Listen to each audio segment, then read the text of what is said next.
Voilà, mes amis, on reprend notre cours de Tanya. On est maintenant dans le chapitre 6 et je voudrais d'abord faire une introduction. On va parler dans ce passage au début du chapitre 6.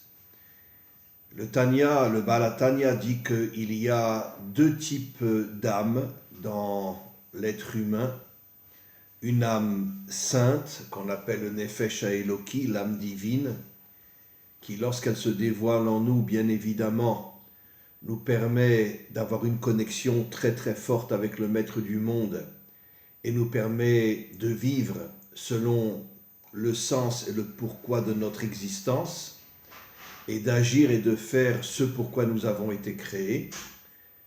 Mais nous possédons aussi dans notre être une autre âme que le Balatania appelle l'âme du Sitra Achara, qui veut dire l'âme qui est de l'autre côté, qui fait tout pour nous faire chuter, qui fait tout pour nous faire tomber dans la matérialité, nous faire tomber dans ce que j'appelle moi le culte de l'ego, l'orgueil et la recherche du plaisir immédiat, la chute dans les fautes et bien évidemment la déconnexion totale entre l'homme et son créateur. Maintenant, à titre d'introduction, je voudrais approfondir un sujet. Finalement, pourquoi Dieu a créé l'homme, puisque c'est Dieu qui a créé l'homme de cette manière-là, avec un potentiel positif et un potentiel négatif. En vérité, l'homme est la seule créature qui a cette dualité en lui. Parce que les anges, bien évidemment, ont soit un côté bon et non pas de côté mauvais. Il y a bien sûr des anges démentiels comme le Satan, qui eux aussi ont été créés que du mauvais côté. Donc au niveau des forces spirituelles, il y a ceux qui sont du bon côté, ceux qui sont du mauvais côté, mais personne n'a cette dualité en lui. Dans le monde dans lequel nous vivons, les animaux n'ont pas de mauvais côté. Un animal ne tuera pas pour le plaisir de tuer. Il tuera pour se défendre, il tuera pour manger, exactement comme un homme tue une bête pour pouvoir la manger. Il n'y a pas de mauvais côté dans l'animal, ce que l'on appelle en hébreu le yetzer hara, le mauvais penchant. À l'exception peut-être, mais c'est un sujet en soi, de ce qu'on appelle le serpent. Le serpent peut tuer pour le plaisir de tuer. C'est pour ça d'ailleurs que quand la Torah parle du mal, elle le compare au serpent. J'ai déjà expliqué, je me rappelle, il y a très très longtemps, j'avais vu une petite vidéo où on voyait un serpent qui s'attaquait à un crocodile et qui ne peut, bien sûr, qui ne peut pas le manger. Il s'est attaqué à lui, je crois que c'était un cobra, et il l'a étouffé, et après il est parti. Pourquoi il l'a étouffé? C'est le cobra qui est venu chercher le crocodile. Le crocodile ne courait pas après le cobra. Il l'a tué apparemment pour le plaisir de tuer. Effectivement, nos maîtres disent dans le Talmud que le seul animal qui aurait lui aussi un yetzer hara, un mauvais côté, c'est le serpent. Encore une fois, c'est la raison pour laquelle dans la Torah, on compare le mal au serpent. Mais tous les animaux n'ont pas ce mauvais côté en eux. Ils tueront pour se défendre, ils tueront pour se protéger, ils tueront pour manger, ce qui sont des choses légales, comme un soldat qui tue pour protéger son pays, ou comme un homme qui tue une bête pour pouvoir la manger. Donc finalement, l'être humain est la seule créature qui possède cette dualité en lui, le bon et le mauvais côté.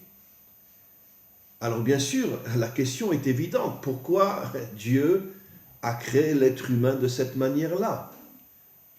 Surtout qu'on a quantité de commentaires et de textes qui nous disent que quand Dieu a voulu créer l'homme, les anges positifs sont venus devant lui et lui ont dit « Maître du monde, on a compris que tu veux le créer avec deux forces en lui, Et c'est évident que la grande majorité des hommes tomberont dans le mal. Qu'est-ce que tu as gagné? Quelle est ton idée? Dans la mesure où pendant des millénaires, l'humanité va être corrompue, l'humanité va être dans la faute, elle va être dirigée par des crapules, des dictateurs ou des déguisés en démocrates qui ne pensent qu'au culte de l'orgueil et qui ne pensent qu'à eux et qui font semblant de faire croire qu'ils veulent le bien des peuples. Comme je dis toujours que la démocratie est, on pourrait dire, la direction des peuples la plus dangereuse qui existe parce qu'elle nous endort complètement. Et donc les anges ont demandé à Dieu, mais pourquoi tu veux créer un homme avec cette dualité en lui? Tu sais très bien que la grande majorité des hommes vont tomber. Et Dieu a répondu, et je vais bien sûr expliquer, j'ai créé ce monde, j'ai créé l'homme avec cette dualité en lui pour la teshuva, pour le retour vers moi. Et il explique, on ne peut revenir vers moi que si on est tombé. Parce que si quelqu'un n'est pas tombé, il est avec moi. Comme vous, les anges positifs, vous êtes avec moi. Parce que vous ne tombez jamais. Et donc j'ai créé un monde dans lequel je sais que la majorité des hommes vont tomber, mais parce que tout mon but est de les voir revenir vers moi. Le texte s'arrête ici. Et il y a des commentaires qui expliquent quelque chose d'extraordinaire. C'est quoi la teshuva? C'est quoi le retour vers Dieu? Lorsqu'un homme tombe et revient sincèrement et authentiquement vers Dieu, il se connecte à l'attribut qu'on appelle la bina. Nos maîtres nous disent que la teshuva est une énergie qui provient de la bina. La bina, comme je l'ai expliqué dans de nombreux cours, est un attribut divin, est une force, une énergie qui est complètement au-dessus de ce monde. Et donc lorsque l'homme fait une teshuva authentique, sincère, il se connecte à la bina et d'une certaine manière, il fait rentrer en lui des énergies, des forces qui l'élèvent au-dessus de ce monde. Et parce qu'il reçoit ces forces qui sont au-dessus de ce monde, il va pouvoir réparer ce monde, il va pouvoir nettoyer ce monde et il va pouvoir amener la délivrance finale. Un homme qui ne faute pas, un homme qui est uniquement spirituel et qui vit dans l'extrême limite de sa maison jusqu'au centre d'études et revient à sa maison, etc. Même si c'est un homme qui étudie la Torah toute la journée, et il y en a énormément ici en Israël, mais un homme qui ne faute pas, il ne pourra jamais se connecter à la Bina. Et il ne pourra jamais agir pour réparer ce monde et améliorer ce monde et nettoyer ce monde. Il vit on pourrait dire, dans l'extrême limite de sa maison au centre d'études, de son centre d'études à la maison. Mais il ne fait rien pour réparer le monde. Par contre, un homme qui a fauté, qui a compris ce qu'est ce monde, qui a compris toutes les fautes et toutes les saletés qu'il y a dans ce monde, lorsqu'il revient d'une manière authentique et sincère vers Dieu, il comprend que finalement, après être tombé, sa mission est d'essayer de réparer le monde. Chacun à son niveau, bien évidemment. Le seul qui arrivera à réparer complètement le monde sera le Mashiach. Mais je m'excuse de vous dire, contrairement à ce que la grande majorité des Juifs pensent et se trompent complètement, le Mashiach sera un Baal Teshuvah. C'est la raison pour laquelle nos maîtres disent clairement, il y a des millénaires, que le Baal Teshuvah est plus grand que le Tzadik, c'est-à-dire que celui qui est tombé et qui est revenu vers Dieu est plus grand que celui qui n'a jamais fauté. Comment c'est possible? Parce que justement, la raison pour laquelle Dieu a créé l'homme, c'est dans le but de nettoyer ce monde de toutes les saletés qui sont en lui, qui gouvernent ce monde. Tous les dirigeants sont tous des gens corrompus, des traîtres, des déguisés, qui ne pensent qu'à eux, qu'à leur pouvoir, qu'à l'argent. Ce sont tous des débauchés. Il y a sans doute dans l'histoire des exceptions qu'on peut compter sur les 5 doigts de la main. Mais même dans notre peuple, on le sait très bien, tout celui qui a lu la Bible sait très bien que jusqu'à la destruction du premier temple, y compris la destruction du deuxième temple, 99% des dirigeants d'Israël étaient des crapules. Parce que le pouvoir aveugle, le pouvoir fait gonfler l'orgueil à un niveau qu'on ne peut même pas imaginer, et on tombe après dans toutes les fautes, l'argent, les femmes, le pouvoir, etc. Et on le sait très bien.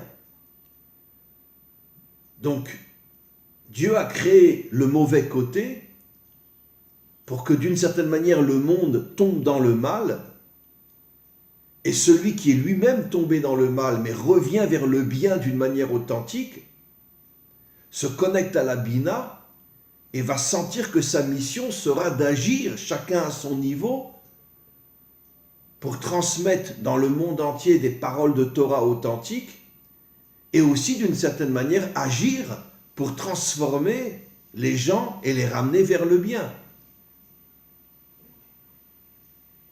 Encore une fois, celui qui, lui, vit uniquement dans sa petite bulle spirituelle n'est pas un homme authentique et ne fait rien, strictement rien, selon le plan et la mission d'Hachem qui a créé l'homme pour réparer ce monde, comme un verset le dit explicitement. Asher bara Elohim la'asot, Dieu a commencé à créer le monde pour que l'homme le complète, le termine et le nettoie. Comme disent nos maîtres, la'asot, c'est-à-dire les taken, purifier ce monde. Donc maintenant on comprend pourquoi Dieu a pris sur lui de créer un monde dans lequel il savait à l'avance que la majorité des hommes tomberaient dans le mal, parce qu'il savait qu'une partie de ces hommes qui tomberaient dans le mal, même si ça reste une minorité, reviendrait vers Dieu et comprendrait, après avoir compris ce qu'est le mal, que la seule raison véritable pour laquelle nous existons dans ce monde, c'est afin de le purifier, afin de le nettoyer, afin de le réparer. Et encore une fois, le seul qui arrivera véritablement à réparer le monde entier sera le Mashiach, mais le Mashiach ne sera pas seul.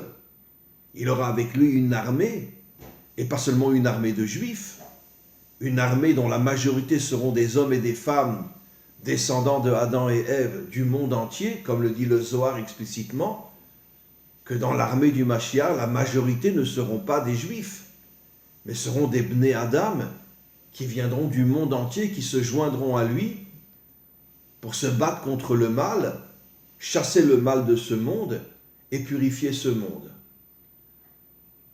Donc si je résume ce que j'ai expliqué, nous comprenons qu'en vérité, le fait de tomber dans le mal n'est pas vraiment la responsabilité de l'homme. Parce que c'est Dieu qui a mis en nous ces forces négatives. Mais notre travail et notre véritable devoir n'est pas de ne pas tomber. Notre travail est de nous relever et de prendre conscience du sens de notre mission et d'agir pour réparer le monde. C'est la raison pour laquelle nos maîtres nous disent que le monde a été créé pour la Teshuvah, le monde a été créé pour qu'après la chute, tu reviennes vers Dieu, tu te connectes à la Bina et tu aies la force de pouvoir agir chacun à son niveau pour nettoyer ce monde. Je rajouterai encore quelque chose. En vérité, Dieu voulait faire de nous des guerriers, ce qui est l'absolu contraire de ce que j'appelle moi le religieux. Le religieux est un mouton, le religieux est un faible, le religieux est un lâche qui vit dans les fantasmes de Dieu va nous sauver, le Messie va venir, nous n'avons qu'à prier et tout va s'arranger. Comme je l'ai souvent expliqué, comme le dit Marx, la religion c'est l'opium des peuples, c'est la plus grande et la plus sale et la plus terrifiante de toutes les drogues. Dieu voulait faire de nous des guerriers, des gens forts, des gens courageux, des gens volontaires, des gens déterminés, qui se battent contre le mal et qui n'ont pas peur de risquer leur vie. Comme je l'ai expliqué des milliers de fois, c'est pour ça que nos maîtres nous disent que le seul vrai modèle du monde et d'Israël, c'est David, qui était un homme d'une spiritualité infinie, mais en même temps un dirigeant honnête, propre, un guerrier inimaginable, avec une force inimaginable. Et tous les jours, il risquait sa vie pour pouvoir nettoyer ce monde de toutes les saletés qui se trouvent en lui. Il se battait contre tous les méchants de ce monde. Mais c'était aussi un homme d'une spiritualité incroyable. Et c'est pour ça qu'il est le seul sur lequel on dit Chai Vekayam, le modèle authentique de l'homme authentique. Comptez-moi sur les deux doigts de la main combien il y a d'hommes comme ça dans ce monde aujourd'hui. On a où les laïcs qui ne vivent que pour le plaisir, avec toutes les nuances bien évidemment. On a les religieux qui vivent dans le fantasme de la religion. Trouvez-moi un homme authentique qui a une spiritualité infinie et qui en même temps risque tous les jours sa vie pour nettoyer ce monde. Il n'y en a pas. Il n'y en a aucun. Il n'y en a plus depuis des millénaires. Il y a eu David Ameller, mais depuis on n'en trouve plus. C'est pour ça que le monde doit se réveiller. Le monde doit revenir à son identité véritable. Et pas seulement Israël, qui lui est tombé complètement, mais tous les peuples qui eux aussi sont tombés complètement. Il faut que dans tous les peuples et dans notre peuple, même si c'est une minorité, il y ait ce réveil et cette prise de conscience que Dieu nous a créés pour nettoyer ce monde, pour risquer notre vie et se battre contre tout le mal, toute la corruption, toute la méchanceté qu'il y a dans ce monde. Bien sûr, celui qui réussira à lever cette armée sera le Mashiach. Mais comme le disent nos maîtres, la venue du Mashiach ressemble à un accouchement. Ça veut dire qu'il faut préparer la venue du Mashiach, comme un ventre qui transforme la semence en enfant dans le ventre de la mère. Ça prend du temps, mais d'un autre côté, c'est le ventre qui transforme la semence en être humain. Le Mashiach a besoin d'un ventre. Ce ventre, c'est chacun d'entre nous qui prenons conscience de notre véritable rôle dans ce monde. Et lorsqu'il y aura de plus en plus d'hommes et de femmes partout dans le monde qui comprendront que nous devons être le ventre du Mashiach, à ce moment-là, nous arriverons à l'accoucher et d'une certaine manière, toute sa puissance, il la tiendra de nous. Contrairement à ce que constamment on nous raconte, tous les mensonges et tous les fantasmes, le Messie viendra. Non, il ne viendra pas, c'est à nous de le faire venir. C'est à nous de le faire venir. C'est à nous de le faire venir. Nous devons le créer, nous devons le construire, nous devons le faire naître. Il ne viendra jamais s'il n'y a pas un ventre qui l'accouche. Et ce ventre, c'est nous. C'est pour ça que dans le monde entier, nous devons nous unir. Israël et les nations, comme je viens de mettre ce matin un cours où j'explique que le secret de la fête de Pessah, c'est l'union entre Israël et les nations. Écoutez ce cours absolument magnifique. C'est un cours d'une importance extrême. Lorsque Israël et les nations se réuniront et s'uniront, à ce moment-là, nous deviendrons le ventre du Mashiach et nous pourrons enfin réparer ce monde. Voilà, cette introduction était très très importante. Je vais maintenant commencer à lire le 6e chapitre et nous continuerons bien sûr la semaine prochaine. Le Baal HaTanya dit « Ine zelu madze asa Elohim » Le monde a été créé sur le principe de la dualité, comme j'ai expliqué, le bien et le mal. C'est-à-dire, de la même manière que l'âme divine qui est en nous, mais pour la grande majorité des hommes, on est complètement déconnecté de cette âme divine qui est en nous, mais on n'a aucune connexion avec elle. Cette âme divine contient les 10 attributs divins. Et elle-même, comme on l'a vu dans le cours la semaine dernière, Mitlabeshet Beshlosha Levushim Kedoshim, elle a 3 habits de sainteté, 3 habits qui lui permettent de pouvoir rentrer dans le corps.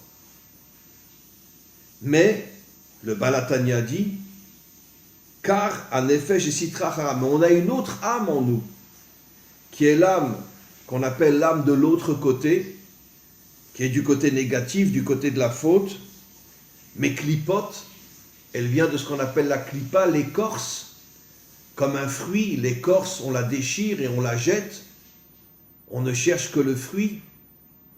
L'écorce, c'est quelque chose que l'on jette à la poubelle, et de la même manière, au moment de la délivrance, toutes les écorces de ce monde, y compris l'âme négative que nous avons en nous, sera elle aussi jetée aux ordures.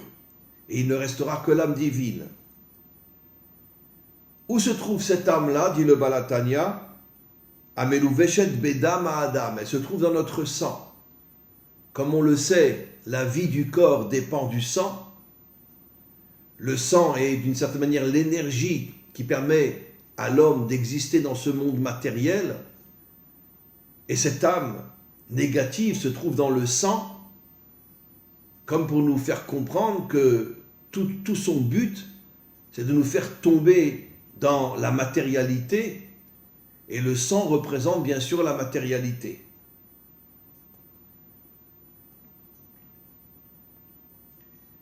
Vesechel Amolidan, maintenant, de la même manière que l'âme divine a aussi ce qu'on appelle 3 cerveaux, la sagesse, Chokhma, l'intelligence profonde et authentique, la Bina, et la 3e intelligence, comme on le sait, on a 3 cerveaux, Da'at, qui est l'union entre la Chokhma et la Bina.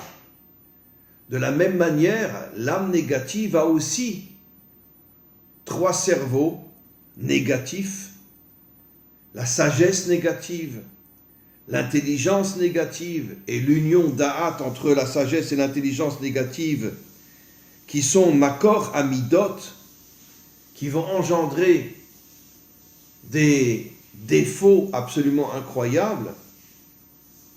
Les Fierer Asechel, et chaque homme selon le niveau de son intelligence, l'intelligence négative bien évidemment, qui a Katan Choshek Veoev Dvarim Ktanim. La grande majorité des hommes ont un cerveau extrêmement petit, dans le sens de la vie de tous les jours. Ils ne cherchent que le plaisir, ils ne cherchent que le plaisir du moment, l'argent, les femmes, la corruption. Les fiches Sirlo Katan, comme l'intelligence de la grande majorité des hommes est extrêmement petite, à ce moment-là, ils ne recherchent que des choses très petites. Vechen mitkaes ou mitkatsev dvarim tanim. C'est pour ça qu'on voit que la majorité des hommes, dit le Baal HaTanya, se mettent très facilement en colère. Ils ont des ennemis partout. Ils détestent tout le monde. Ils ne cherchent que le plaisir. Toutes les guerres entre les peuples, toutes les disputes entre les hommes. Vechen beit pa'arut. De même, leur orgueil les aveugle complètement. Veshar midot, eluat meot, tous les défauts qui sont en eux les rendent impurs. Que chez Adam mechachev baem, medaber ose, lorsque l'homme pense à mal agir, parle de mal agir, et à plus forte raison lorsqu'il est dans l'action et agit d'une manière négative, il se rend complètement impur. On continue. Il rentre dans le monde de l'impureté. Et l'impureté devient d'une certaine manière son habit. Il s'habille de l'impureté au niveau de la pensée, au niveau de la parole et au niveau de l'action. Et on fait une dernière phrase. Asher Evel Veraout Roar. Il détruit son intériorité, comme le dit le Zohar dans Parshat Beshalach, She'en Taviro Derucha, que lorsque l'homme tombe dans le mal, il détruit entièrement son intériorité. Donc, ce que dit le Baal HaTanya confirme bien évidemment tout ce qu'on a expliqué dans l'introduction. Finalement, je me suis servi de ce que dit le Baal HaTanya pour faire mon introduction. Et je voudrais rebondir sur la dernière phrase, que en vérité, lorsque l'homme tombe dans le mal, la grande majorité des hommes ne vivent qu'avec leur âme impure et n'ont aucune connexion avec leur âme pure. À plus forte raison dans le monde d'aujourd'hui, où on voit que toutes les forces sataniques de ce monde font tout pour faire tomber l'humanité d'une manière inimaginable. L'homosexualité, les lesbiennes, la drogue, la corruption, la débauche, toutes les traîtrises qu'il y a dans le couple, d'accord? L'homme va de son côté et fait croire à sa femme qu'il l'aime. Malheureusement, du côté des femmes aussi, aujourd'hui aussi, on vit dans un monde de corruption, dans un monde de débauche inimaginable. La corruption financière, la débauche sur le plan physique. Et le Baal HaTanya nous dit, il cite le Zohar, cette débauche casse ta viro, c'est en araméen qui veut dire casser, casse toute l'intériorité de l'homme, le rouar de l'homme qui est son intériorité, le souffle divin de l'homme est complètement brisé, complètement cassé. En vérité, c'est ce que veulent toutes ces forces sataniques. Mais encore une fois, ces forces sataniques ont été créées par Dieu. Le Satan a été créé par Dieu, il ne s'est pas créé tout seul. Et comme j'ai expliqué dans mon introduction, la raison de sa création, c'est pour réveiller l'homme et le ramener vers son véritable devoir, la réparation du monde. Maintenant, je voudrais terminer en posant une question. Mais comment finalement on arrivera à chasser tout le mal de ce monde? Le mal est tellement puissant, il a l'argent, il a le pouvoir, il a l'armée, il a les armes, il a tout. Il a tout préparé pendant des millénaires pour s'approprier finalement les forces les plus obscures mais les plus dangereuses qui existent. Comment on pourra se battre contre lui? On dit d'une autre manière, comment le Mashiach arrivera à faire tomber tout le mal de ce monde? Ben, la réponse est ce que j'ai expliqué. Le Mashiach est le premier homme sur terre qui arrivera à se connecter d'une manière totale à la tribu de la Bina. Un Baal Teshuvah, lui, se connecte à des parties de la Bina et reçoit certaines forces en lui qui lui permettent d'être au-dessus de ce monde et chacun à son niveau d'essayer de le réparer. Mais le Mashiach, lui, se connectera à la tribu de la Bina dans sa totalité. Ça veut dire qu'il recevra des forces surnaturelles. C'est d'ailleurs la raison pour laquelle le mois duquel on est sorti d'Égypte, sorti des limites, Mitzraïm, qui veut dire limite et non l'Égypte, s'appelle le mois de Nissan. Dans le mois de Nissan, il y a la racine Nes qui veut dire miracle. Le mois du miracle. Pour bien nous faire comprendre qu'il est absolument impossible de se libérer de toutes les forces obscures et sataniques de ce monde si on n'est pas connecté au miracle. Ça veut dire à des forces qui sont au-dessus de ce monde. C'était le cas de Moshe. Moshe était connecté à la Bina. Et donc, il avait en lui des forces surnaturelles qui lui ont permis de faire sortir une partie d'Israël de toute la corruption de ce monde, de toutes les limites et de tout l'emprisonnement et de tout l'esclavage de ce monde. Seul celui qui se connecte à la Bina peut arriver à se battre contre toutes les forces de ce monde. Parce qu'il vit au niveau d'un miracle. Il vit au niveau de forces qui font que finalement il est invincible, indestructible. Et il peut monter une armée et faire rentrer en eux toutes les énergies de la Bina et les transformer eux-mêmes en êtres qui sont au-dessus de ce monde, qui vivent au niveau du miracle et qui peuvent justement se battre contre toutes les forces négatives de ce monde. Mais là aussi, je voudrais rajouter quelque chose d'important. Ça dépend du travail de l'homme. Dieu ne nous donnera pas cette connexion avec la Bina gratuitement. Il veut que l'homme agisse. Il veut que l'homme prenne des risques. Il veut que l'homme soit dans l'action, sorte de la religion et rentre dans l'action.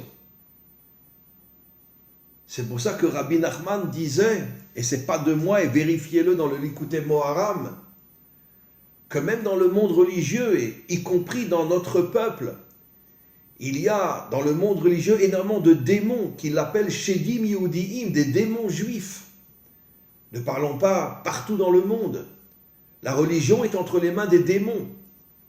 Pourquoi? C'est quoi le démon? Celui qui veut nous affaiblir, celui qui veut nous rendre faibles et lâches, et nous fait croire que tout ne dépend que de Dieu, et tout ne viendra que de lui. La vraie Torah nous dit exactement le contraire. Sois dans l'action, agis, prends des risques, mets-toi en danger. Et quand Hachem verra que tu es un guerrier véritable, lui alors te connectera à la Bina. Mais après que tu aies fait le premier pas.